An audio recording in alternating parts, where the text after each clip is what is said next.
Coucou, je suis Guy-Ève Sandrine, comédienne, actrice, scénariste et voilà, prof d'art. Je vous invite tous à suivre cette émission en pellicule sur la Nissa TV. Merci.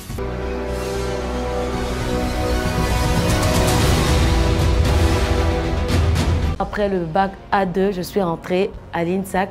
Donc j'étais une jeune élève, voilà, passionnée du théâtre. Parce que pendant que j'étais au collège, je faisais le théâtre avec Feu Abdoulaye Ouedraogo qui n'est plus.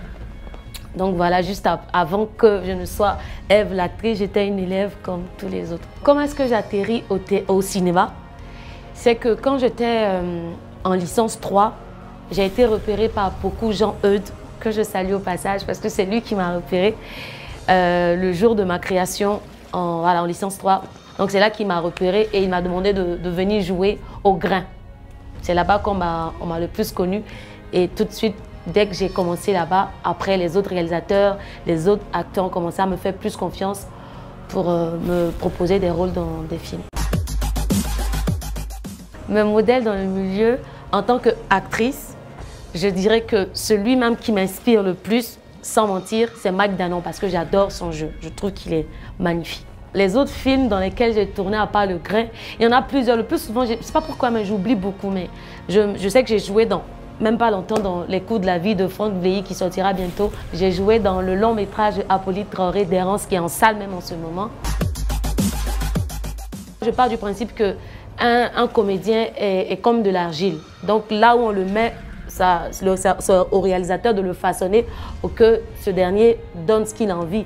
Donc moi, on me met dans un film d'action, je joue. On me met dans un film de tristesse, je joue. Mais dans n'importe quoi, je me sens à l'aise. Je n'ai pas de préférence. En plus de faire le cinéma, je fais du théâtre. Et bizarrement, c'est là-bas que ça marche beaucoup parce que je voyage beaucoup avec le théâtre. Et c'est là-bas que j'ai eu beaucoup de prix en tant que meilleure comédienne.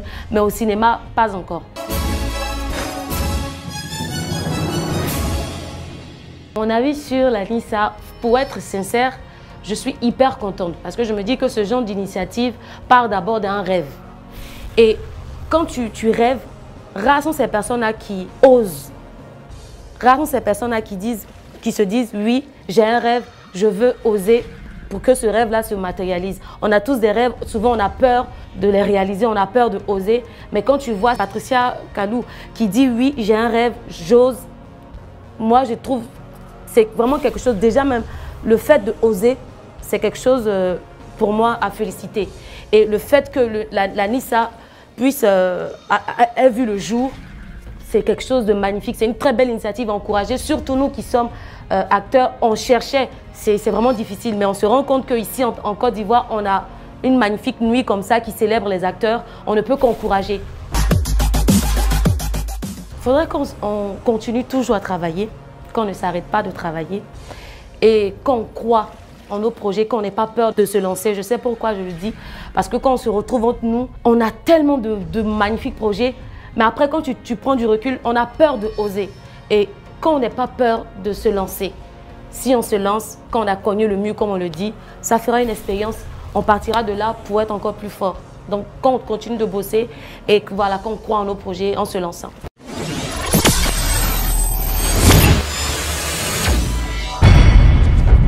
Nissa, vivons ensemble le 7e art.